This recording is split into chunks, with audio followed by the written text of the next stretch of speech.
ஆன்மீக அன்பர்கள் அனைவருக்கும் சுஜியின் ஆன்மீக தகவல் யூடியூப் சேனல் சார்பாக அனைவருக்கும் வணக்கம்.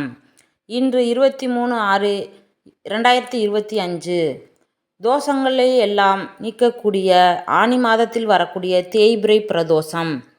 இந்த பிரதோஷம் மிக மிக சக்தி வாய்ந்த பிரதோஷமாகும். ஏனென்றால் இன்று திங்கட்கிழமை, கிருத்திகை வருகின்றது, சிவராத்திரி, பிரதோஷம் ஆகியவை சேர்ந்து வரக்கூடிய நாள் ஆகும். இன்றைய சக்தி மிகுந்த தேய்பிறை பிரதோஷத்தை யாரும் தவறவிடக்கூடாது. சிவபெருமானுக்கு சந்திர சோமேஸ்வரர் என்ற பெயரும் உண்டு. சந்திரனுக்கு சோமன் என்ற பெயர் உண்டு. சந்திரனுக்கு ஒரு முறை மிகப்பெரிய சாபம் ஏற்பட்டு அந்த சாபம் நிவர்த்தியாவதற்கு சிவபெருமானை தவமிருந்து வழிபாடு செய்ததால் சாப நிவர்த்தி பெற்றார். அந்த சந்திரனை தலையில் சூடிக்கொண்டதால் சந்திர சோமேஸ்வரர் என்ற பெயரும் உள்ளது. ஆதலால் சிவபெருமானை சந்திரனுக்கு உரிய திங்கட்கிழமையில் வழிபட்டால் கஷ்டங்கள் கரைந்து போகும்.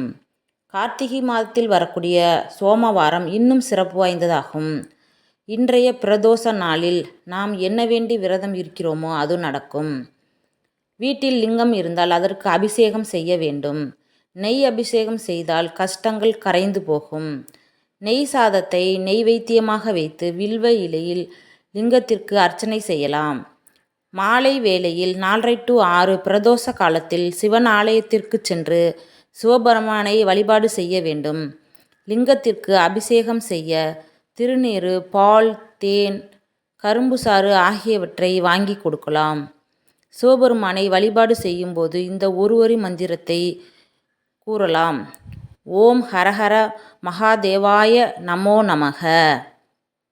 ஓம் ஹரஹர மகாதேவாய நமோ நமோ என்ற இந்த ஒருவரி மந்திரத்தை 27 முறை கூறி சிவபெருமானை வழிபட்டு வந்தால் நம்முடைய கஷ்டங்கள், கர்ம வினைகள் நம்மை விட்டு படிப்படியாக விலகும். இந்த நாளில் சிவபெருமானை தரிசனம் செய்து பலனடையலாம். இந்த பதிவு உங்களுக்கு பிடிச்சிருக்குன்னு நினைக்கிறேன்.